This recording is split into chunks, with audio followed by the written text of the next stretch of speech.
अनीता एक गरीब घर से थी, इसलिए उसकी माँ ने उसे घर के सारे कामकाज बहुत अच्छे से सिखा रखे थे। आज अनीता की शादी थी और अनीता बहुत खुश थी क्योंकि उसकी शादी एक बहुत अच्छे घर में हो रही थी। मेरी बेटी शादी के जोड़े में कितनी अच्छी लग रही है।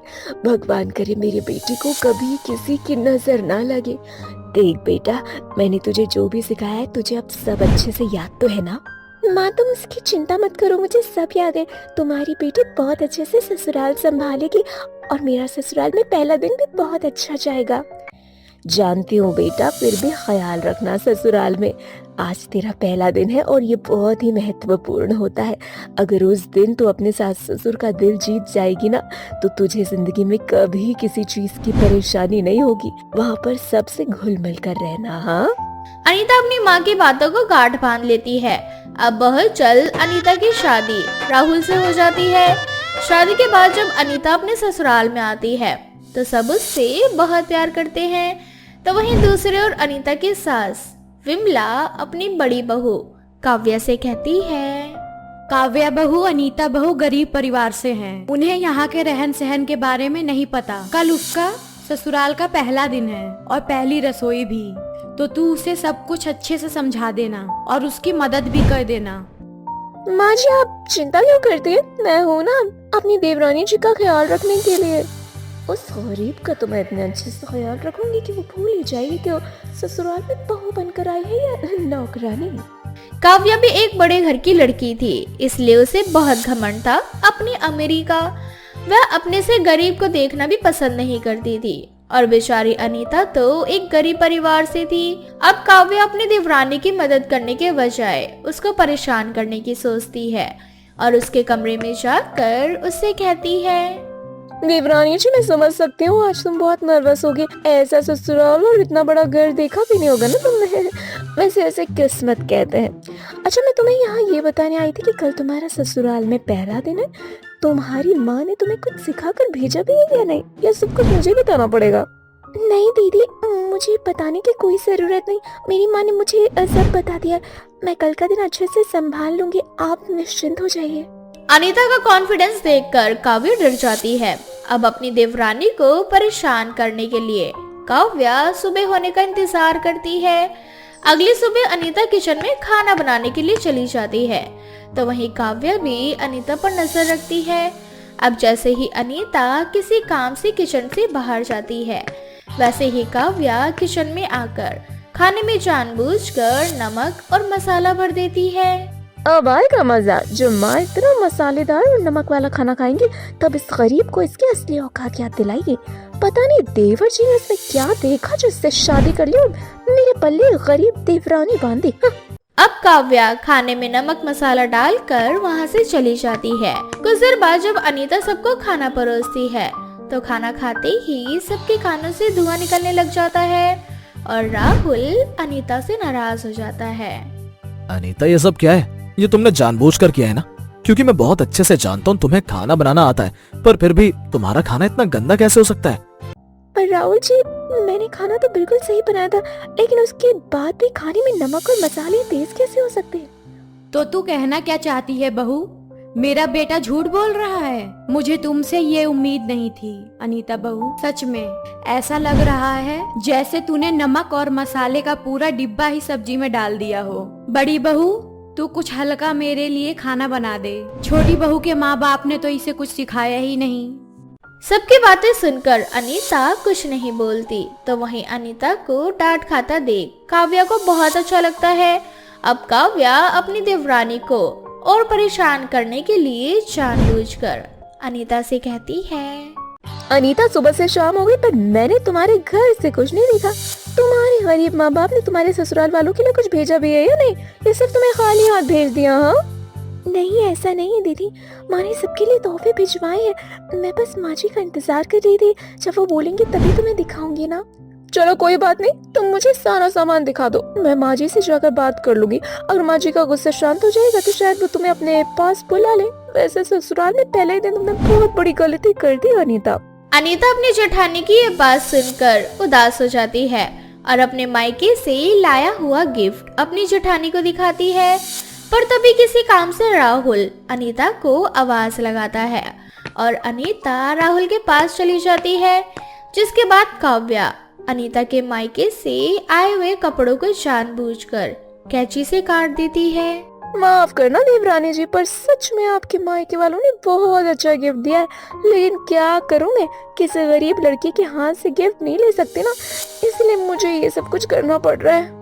अब काव्या सारे कपड़े काट कर एक बार फिर कपड़ों को अटैची में पैक कर देती है और वहाँ से चली जाती है। और शाम को जब अनीता अपने ससुराल वालों को उनका सामान देने के लिए अटैची खोलती है तो वो देखती है कि उसके सारे कपड़े कटे हुए हैं, जिसके बाद काव्या अनीता से कहती है, देवरानी जी, क्या तुम्हारी माँ इतनी गरीब है कि वो हमें ढंग के कपड़े भी नहीं दे सकती, या तुम्हारी माँ ने ये समझ लिया कि हम इतने गरीब है कि फटे कपड़े ले लेंगे?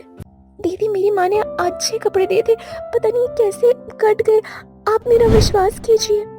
देवरानी जी, अब तो अपना ये अच्छाई का ढोंगना बंद कर दो। जब तुम्हें तुम्हारी औकात पता थी तो फॉर्मेलिटी क्यों पूरी कर रही थी? तुम सब मत ही दे दे कुछ, हम कौन सा तुम्हारे आगे हाथ फैलाकर भीख मांगने गए थे? बस कर काव्या बहू, मुझे लगा तू गरीबों से जलती है, पर अपनी देवरानी से नहीं, क्योंकि तेरी देवरानी तेरे घर का हिस्सा है। मैंने अपनी आँखों से देखा जब अनीता बहू राहुल का काम करने के लिए बाहर गई थी तो तूने उसकी गैर मौजूदगी में सारे कपड़े काट दिए। बहू, तूने ऐसा क्यों किया? दीदी, ये सब आपने क्यों किया? मैंने ये सब इसीलिए किया क्योंकि मैं नहीं चाहती थी कि तुम्हारा ससुराल में पहला दिन अच्छे से जाए, और मैं इतनी अमीर हूँ, इतनी अमीर होने के बावजूद जब मेरे ससुराल में मेरा पहला दिन अच्छा नहीं गया तो मैं अपनी गरीब देवरानी का दिन अच्छा जाने कैसे दे सकती हूँ? अगर तुम्हारा अच्छा जाता तो माँ जी सिर्फ तुम्हारे ही गुण गाती, इसके लिए मैंने ये सब कुछ किया। भाभी, ये आपने बिल्कुल सही नहीं किया। अनीता मेरी बीवी है और अमीरी गरीबी में क्या रखा है। इंसान को प्यार से रहना चाहिए, किस्मत कब पलट जाए किसी ने नहीं देखा है। इस तरह से काव्या की चाल उस पर उल्टी पड़ जाती है और सभी घर वाले काव्या से नाराज हो जाते हैं। पर अनीता सभी घर वालों को काव्या को माफ करने के लिए कहती है और अनीता के कहने पर सभी घर वाले काव्या को माफ कर देते हैं, जिसके बाद काव्या भी अपने दिल से अमीरी और गरीबी का भेदभाव निकाल देती है और अपनी गरीब देवरानी को अपना लेती है। इस तरह से अनीता का ससुराल में पहला दिन उतार चढ़ाव भरा बीतता है। सपना का रंग काला था और वो गरीब परिवार से थी। दहेज में सपना अपने साथ कुछ नहीं लाई थी, बस यही वजह थी कि उसकी सास सुमित्रा और उसका पति विनोद उसे शराबी पसंद नहीं करते थे। ऐसे ही एक दिन सपना घर में काम कर रही होती है कि तभी अचानक से सुमित्रा वहाँ आती है और सपना से बोलती है, अरे ओ करमजली, आज खाना मिलेगा या नहीं, या फिर पूरा दिन घर के कामों में ही लगी रहेगी? माँ जी, बस रसोई का काम खत्म हो चुका है, मैं आपके लिए खाना लेकर ही आने वाली थी। आप बस मुझे 5 मिनट दीजिए, मैं अभी आपके लिए खाना लगा देती हूँ। तुझे पता नहीं है क्या कि मुझे किसी भी काम में देरी बिल्कुल भी पसंद नहीं है? जी माँ जी, जानती हूँ। ठीक है, मेरे कमरे में खाना लेकर आ जा। सपना फटाफट रोटियां बनाकर अपनी सास के लिए खाना उसके कमरे में ले जाती है, पर जल्दी की वजह से सपना से एक रोटी जल जाती है। अब जैसे ही सुमित्रा जली हुई रोटी देखती है, वो सपना को खड़ी खोटी सुनाने लगती है। जैसा तेरा रंग है ना काला, वैसे ही तूने रोटी भी जलाकर काला कर दिया है। अरे कल मुंही, तेरे माँ बाप ने तुझे कोई काम नहीं सिखाया क्या घर का? अरे अगर हमें पहले ही बोल देती कि तुझे घर का कोई काम नहीं आता, फिर हम तुझे इस घर की बहू ही नहीं बनाते। एक तो तेरे उस बुढ़े बाप ने दहेज के नाम पर हमें एक फूटी कौड़ी नहीं दी, ऊपर से अपनी काली बेटी हमारे सर पे मार दी, जिसे घर का कोई काम सही से करने ही नहीं आता। माँ जी, आपको लेट काम पसंद नहीं, बस इसी वजह से जल्दी के चक्कर में एक रोटी जल गई, मुझे माफ कर दीजिए। अरे मेरी प्यारी कल्लो रानी बहू, गलती की माफी नहीं बल्कि सजा होती है, और अगर मैंने तुझे तेरी इस छोटी सी गलती के लिए माफ कर दिया तो तू आगे जाकर बहुत बड़ी गलती करेगी। इतना बोलकर सुमित्रा पास में रखा डंडा उठाकर सपना को मारने लगती है। अब इसी तरह से बेचारी गरीब सपना अपना रंग काला होने की वजह से अपने पति और सास की खड़ी खोटी सुनती है। ना तो उसे उसकी सास से किसी भी तरह का कोई सुख मिलता और ना ही पति से। ऐसे ही एक दिन, विनोद जी, मुझे माफ कर दीजिए, पर मैंने कल आपको एक लड़की के साथ कार में घूमते हुए देखा।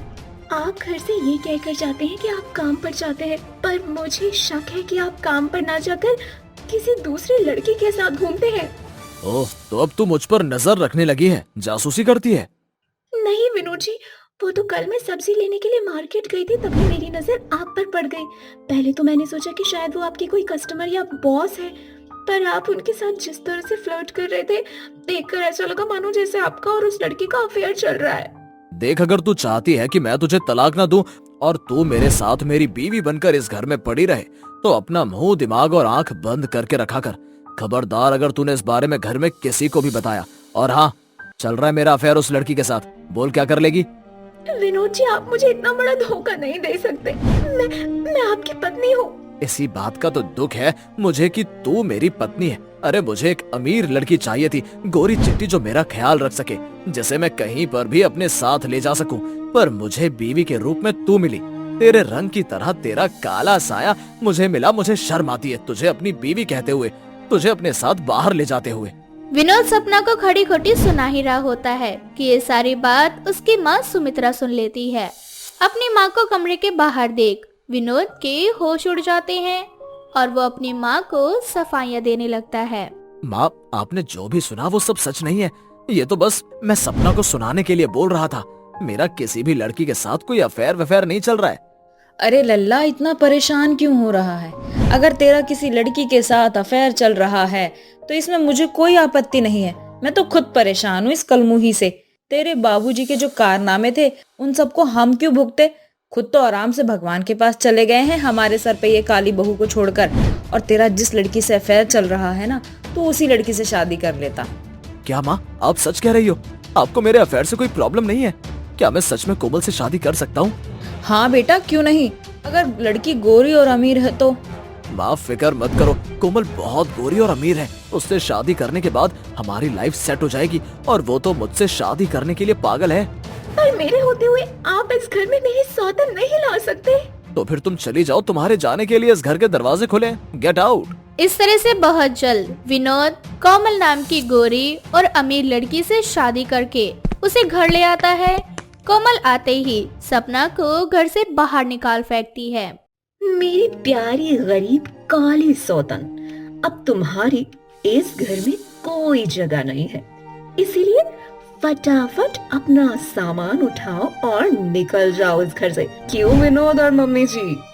अरे करम जली कहीं की, मेरा मुंह क्या देख रही है? निकल इस घर से। इस तरह से सुमित्रा, विनोद और कोमल मिलकर सपना को घर से बाहर निकाल फेंकते हैं। क्योंकि कोमल काफी अमीर थी, इसलिए उसका घमंड भी काफी बड़ा था। वो अपनी मर्जी से घर में आती और जाती और घर का कोई काम नहीं किया करती। अब सुमित्रा को ही अकेले घर का सारा काम करना पड़ता। वो घर के काम करके परेशान हो चुकी थी, इसलिए एक रात 3 बजे कोमल पार्टी करके घर आती है तो सुमित्रा कोमल से कहती है, कोमल बहू, अब तेरी शादी हो चुकी है, ये तेरा ससुराल है। इसका मतलब ये तो नहीं कि तू दिन रात यहाँ वहाँ पार्टी करने जाएगी। तू इस घर की बहू है और घर की बहू होने के नाते तू इस घर की जिम्मेदारी को नहीं उठाएगी तो कौन उठाएगा? मैं कब तक इस घर को अकेले संभालूंगी? मेरी बूढ़ी सासू माँ, आपकी जिस गरीब काली बहू ने आपकी इतनी इज्जत करी, आप दोनों माँ बेटे ने मिलकर क्या किया उसके साथ? उसे इस घर से धक्के मारकर निकाल दिया। फिर क्या गारंटी है कि अगर मैं आप लोगों की इज्जत करूंगी तो आप दोनों माँ बेटे मिलकर मुझे इस घर से नहीं निकालोगे? इसीलिए जैसे वो सपना घर के काम करती थी, वैसे अब आप इस घर के काम करो और अब से मुझसे इस तरह से बात मत करना, समझी? कोमल का असली रूप देखकर सुमित्रा को अपनी गलती का एहसास होता है और उसे अपनी बहू सपना की याद आती है। अब इसी तरह से कुछ दिन बीत जाते हैं और सुमित्रा अपने किए पर पछताने लगती है। तो वहीं दूसरी ओर विनोद को भी अपनी गलतियों का एहसास होने लगता है। और ऐसे ही एक दिन, कोमल, तुम ये सामान क्यों पैक कर रही हो? तुम क्या कहीं जा रही हो? मैं कहीं नहीं जा रही विनोद, बल्कि इस घर से तुम और तुम्हारी माँ जा रहे हैं। ऐसे ही मैं अमीर नहीं हुई हूँ, तुम जैसे बेवकूफ लोगों को अपने प्यार के जाल में फंसाकर अमीर हुई हूँ। तुम जैसे न जाने कितने लड़कों से मैंने शादी करी और उनकी प्रॉपर्टी हथिया ली है मैंने। धोखेबाज लड़की, तुम्हारी वजह से मैंने अपनी भोली भाली बीवी को धोखा दिया, उसे इस घर से धक्के मारकर निकाला और तुम हमें ही हमारे घर से निकाल रही हो। हम तुझे छोड़ेंगे नहीं। तुम दोनों माँ बेटों को जो करना है कर लो, क्योंकि तुम दोनों के पास कोई सबूत नहीं है, इसीलिए तुम दोनों मेरा कुछ नहीं बिगाड़ सकते। और जो उस मासूम सपना का नहीं हुआ वो मेरा कैसा होगा। चलो अब निकलो इस घर से। इस तरह से कोमल अपनी सास और पति को घर से धक्के मारकर निकाल देती है, जिसके बाद विनोद और सुमित्रा को उनके किए की सजा मिलती है और वो दोनों दर दर की ठोकरें खाने लगते हैं। सपना का रंग काला था और वो गरीब परिवार से थी। दहेज में सपना अपने साथ कुछ नहीं लाई थी। बस यही वजह थी कि उसकी सास सुमित्रा और उसका पति विनोद उसे शराबी पसंद नहीं करते थे। ऐसे ही एक दिन सपना घर में काम कर रही होती है कि तभी अचानक से सुमित्रा वहां आती है और सपना से बोलती है। एक शादी में जाता है जहां वो देखता है कि एक नैना नाम की लड़की की शादी किसी बूढ़े आदमी से करवाई जा रही है। ये देखकर नितिन उस शादी का विरोध करता है, जिस पर लड़की की माँ नितिन से कहती है, तेरी हिम्मत कैसे हुई मेरी बेटी की शादी तोड़ने की? जानता भी है कितनी मुश्किलों से मैं अपनी बेटी की शादी करवा रही थी। कैसी माँ है आप जो अपनी इतनी सुंदर लड़की की शादी उस बुढ़े से करवा रही हैं? मैं अपनी बेटी की शादी इस बुढ़े से कोई शौक से नहीं करवा रही थी, ये मेरी मजबूरी है। मेरे पास इतने पैसे नहीं है कि मैं अपनी बेटी की शादी इससे करवा सकूं। ये शादी मेरे भाई करवा रहे थे इतनी मुश्किलों से, और तुमने आकर मेरी बेटी की शादी तोड़ दी। अब कौन थामेगा मेरी बेटी का हाथ? अब वहाँ खड़े आसपास के सभी लोग बातें बनाने लगते हैं। ये देखकर नितिन से रहा नहीं जाता और नितिन नैना से शादी करके घर आ जाता है। ये देखकर नितिन की माँ पवित्रा नितिन से कहती है, अरे नितिन, ये लड़की कौन है और इसे यहाँ लेकर क्यों आया है? अगर किसी ने इस लड़की को तेरे साथ देख लिया तो कितना बड़ा बवाल हो जाएगा। माँ, ये लड़की मेरी बीवी है और आपकी बहू। अब नैना ही इस घर की जिम्मेदारियों को संभालेगी। नितिन, तू पागल हो गया है क्या? तू भूल गया कि तेरे पापा ने अपनी सारी जिम्मेदारियों को तुझ पर छोड़ा है और अपने पापा का बिजनेस संभालना है तुझे। इतनी छोटी सी उम्र में तूने शादी कर ली इस लड़की से। अभी तेरा छोटा भाई भी है, भला ये लड़की हमारे घर को कैसे संभाल पाएगी? प्लीज मुझे घर से मत निकालिए। मेरे पास इस घर के अलावा और कोई दूसरी जगह नहीं है। ये समाज मुझे जीने नहीं देगा। तुम रो मत, अपने कमरे में जाओ। इतना बोलकर नितिन अपने छोटे भाई रवि को बुलाता है और नैना को रवि के साथ अपने कमरे में भेज देता है। जिसके बाद नितिन सारी बात अपनी माँ को बताता है और ना चाहते हुए भी पवित्रा को नैना को अपनाना पड़ता है। बेटा, मुझे ये लड़की बिल्कुल भी सही नहीं लग रही। सिर्फ तेरे कहने पे मैं इस लड़की को अपना रही हूँ। माँ, समय के साथ सब ठीक हो जाएगा और मुझे नैना पर पूरा भरोसा है। वो घर को बहुत अच्छे से संभाल पाएगी। आखिर शादी से पहले भी तो वो अपने घर को और अपने छोटे भाई बहन को संभाल रही थी। अब इसी तरह से कुछ महीने बीत जाते हैं और नैना अपनी ससुराल की सारी जिम्मेदारियों को बाखूबी तरीके से निभाती है। ये देखकर पवित्रा भी बहुत खुश होती है और वो दिल से नैना को अपनी बहू के रूप में अपना लेती है। बहू, जब तू इस घर में आई थी मुझे लगा था कि मैं तुझे कभी अपना नहीं पाऊंगी और तू इस घर की जिम्मेदारियों को कभी संभाल नहीं पाएगी, लेकिन तूने तो महीनों में ही मेरा दिल जीत लिया। माँ जी, आखिर ये घर भी तो मेरा ही है ना, और मैंने तो सिर्फ आप सबका ख्याल रखा है और ये मेरा फर्ज भी था जिसे मैं पूरे दिलो जान से निभा रही हूँ। बस मैं ये चाहती हूँ कि ये घर हमेशा एक बना रहे। जिसके घर में तू जैसी संस्कारी बहू हो वो घर भला कैसे टूट सकता है? अब समय यूं ही बीतता जाता है और देखते ही देखते 5 साल बीत जाते हैं। इन 5 सालों में नैना अपनी खुद की संतान नहीं करती और अपने देवर को ही अपने बेटे की तरह प्यार करती है। बहुत जल्द रवि भी बड़ा हो जाता है। ऐसे ही एक दिन रवि कॉलेज से घर आता है और सीधा अपनी भाभी को गले लगा लेता है। ओह माय डार्लिंग, आज तुम्हारे लिए मैं बहुत बड़ी खुशखबरी लेकर आया हूँ। कैसी खुशखबरी माय बॉयफ्रेंड?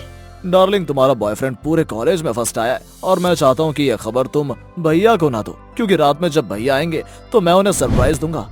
रवि नैना का देवर था, पर हमेशा नैना अपने पति से ज्यादा अपने देवर को प्यार करती थी, क्योंकि नैना अपने देवर को अपना बेटा मानती थी और रवि भी अपनी भाभी को भाभी माँ सम्मान मानता था।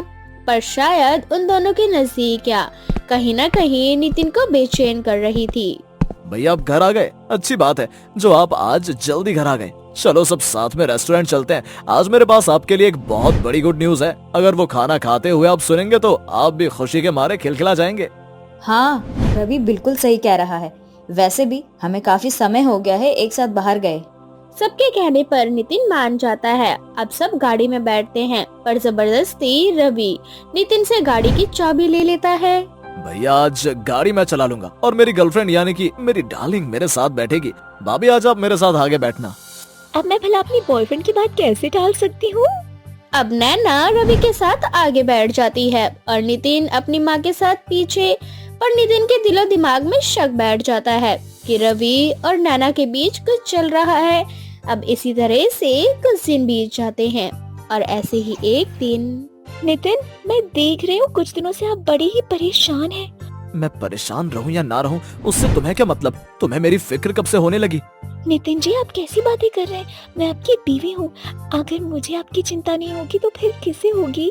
नैना और नितिन आपस में बातें कर ही रहे होते हैं कि तभी वहाँ रवि नैना को आवाज लगाता है और नैना रवि के पास चली जाती है। ये देखकर नितिन अपना गुस्सा कंट्रोल नहीं कर पाता और अपने भाई से कहता है, आखिर तुम दोनों देवर और भाभी में चल क्या रहा है? नैना पति से प्यार देवर कब से होने लगा? मैं देख रहा हूँ तुम मुझे इग्नोर करके तुरंत रवि के पास भाग जाती हो। तुम और मैं कितनी जरूरी बातें कर रहे थे ना, फिर क्या जरूरत थी रवि की एक आवाज पर उसके पास जाने की? रवि मुझसे कुछ जरूरी बात करने आया है। उसकी मदद मेरे अलावा कोई और नहीं कर सकता। अच्छा, ऐसी भी क्या बात है तुम दोनों के बीच जो सिर्फ तुम दोनों ही एक दूसरे की मदद कर सकते हो? कहीं ऐसा तो नहीं कि तुम दोनों एक दूसरे को पसंद करने लगे और अब मिलकर प्लान बना रहे हो कि किस तरह मुझे रास्ते से हटाया जाए? नितिन, ये क्या कह रहा है तू? तू तो अपनी ही बीवी और भाई पर इल्जाम लगा रहा है। हाँ मैं बिल्कुल सही कह रहा हूँ। आप बिल्कुल सही थी माँ। ये लड़की हमारे घर के लिए बिल्कुल भी ठीक नहीं है।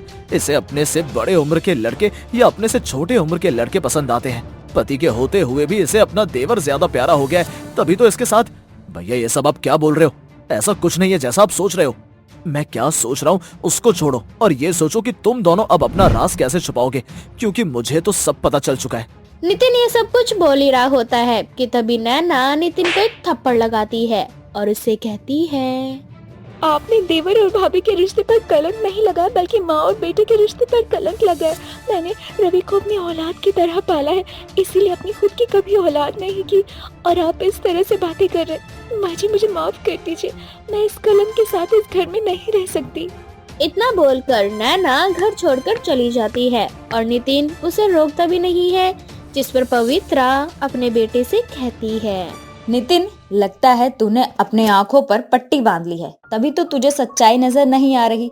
अरे तेरी बीवी तेरे बच्चे की माँ बनने वाली है और तेरा भाई कोमल नाम की लड़की से प्यार करता है, उसी से शादी करना चाहता है।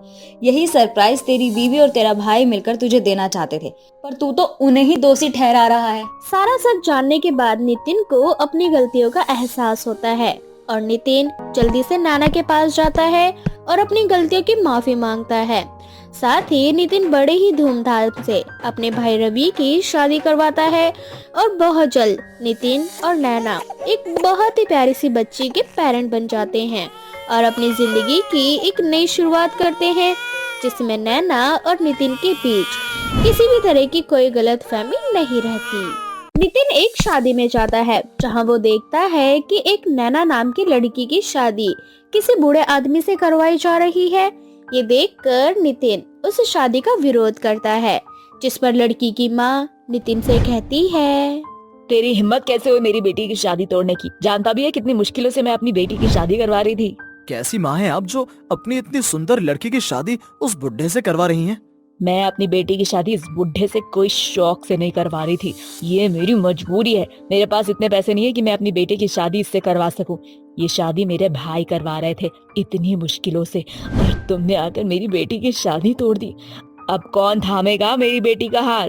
अब वहाँ खड़े आसपास के सभी लोग बातें बनाने लगते हैं। ये देखकर नितिन से रहा नहीं जाता और नितिन नैना से शादी करके घर आ जाता है।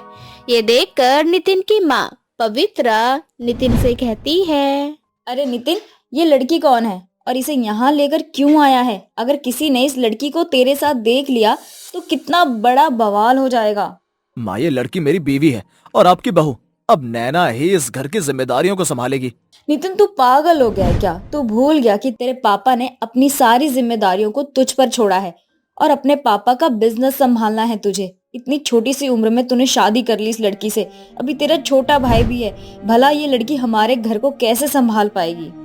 प्लीज मुझे घर से मत निकालिए। मेरे पास इस घर के अलावा और कोई दूसरी जगह नहीं है। ये समाज मुझे जीने नहीं देगा। तुम रो मत, अपने कमरे में जाओ। इतना बोलकर नितिन अपने छोटे भाई रवि को बुलाता है और नैना को रवि के साथ अपने कमरे में भेज देता है। जिसके बाद नितिन सारी बात अपनी माँ को बताता है और ना चाहते हुए भी पवित्रा को नैना को अपनाना पड़ता है।